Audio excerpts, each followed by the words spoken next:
কেন ভারতের প্রতিবাদ করতে হবে, কেন তাদের বিবৃতি দিতে হবে, কেন বিজেপি নেতা শুভেন্দু অধিকারীকে ৮ জন বিধায়ক নিয়ে আমাদের উপদূতাবাসে ছুটে যেতে হবে, কেন বলতে হবে যে বাংলাদেশের বর্ডারে তারা এখানে অবস্থান নেবে এবং বাংলাদেশে কোনো রকম পরিষেবা ঢুকতে দিবে না।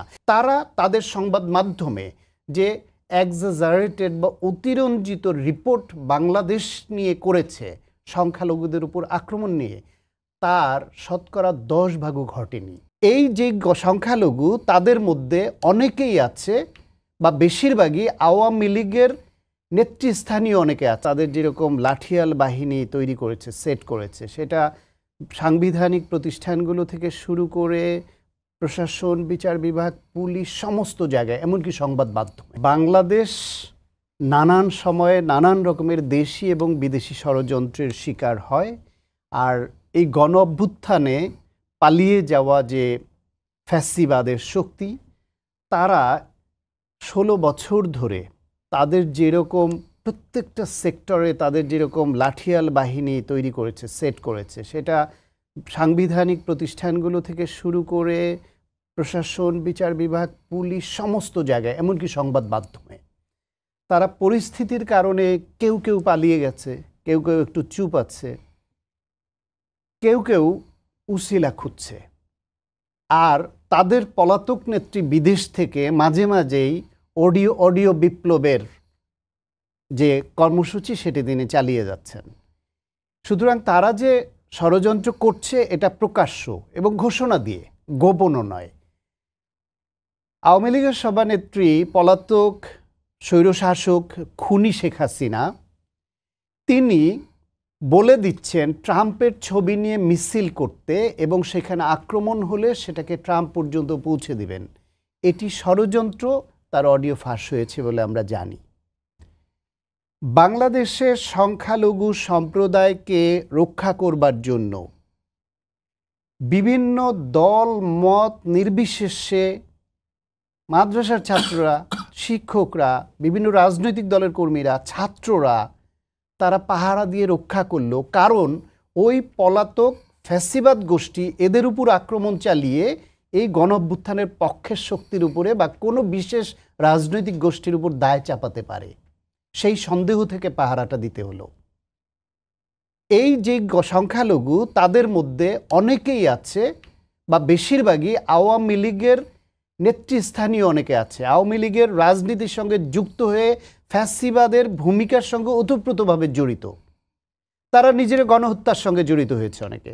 পুলিশে বিপ্লব সরকারের মতো অফিসার আওয়ামী লীগের নেতাদের থেকে বেশি ফেরোসাজ ছিল।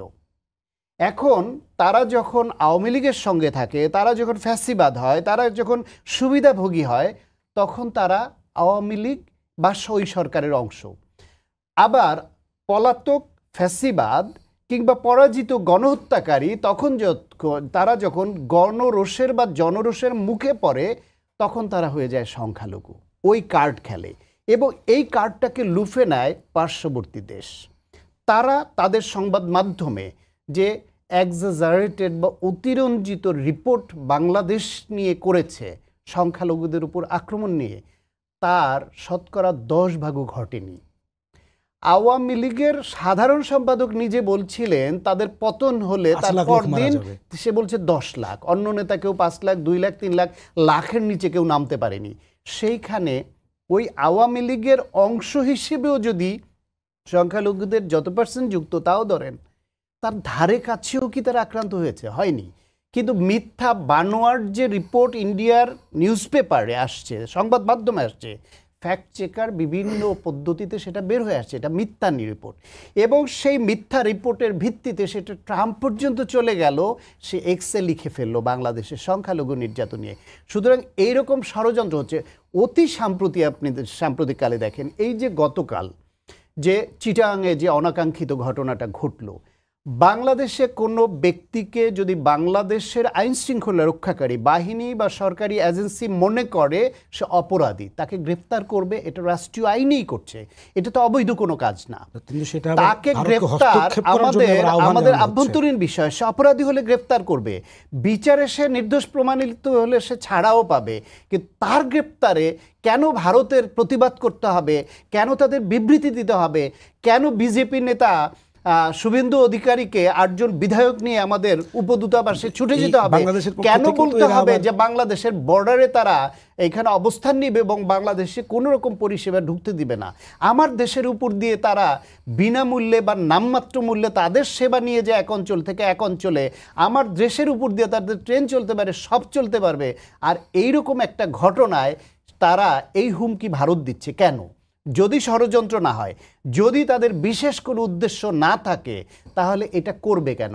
এবং এটা পরিকল্পিতভাবে তাদের উদ্দেশ্য ছিল এইভাবে সংখ্যালঘুদের উস্কে দিয়ে তাদের মধ্যে ছাত্রলীগ, যুবলীগ, আওয়ামী লীগ ঢুকে পড়ে এইরকম হত্যাকাণ্ড ঘটাবে। হত্যাকাণ্ড ঘটিয়ে তারা বাংলাদেশি ধর্মপ্রাণ মুসলমানকে উস্কানি দিয়ে আবার পাল্টা হামলার ঘটনা যদি ঘটে, তার দায় চাপিয়ে বলবে বাংলাদেশে হিন্দু নিধন হচ্ছে।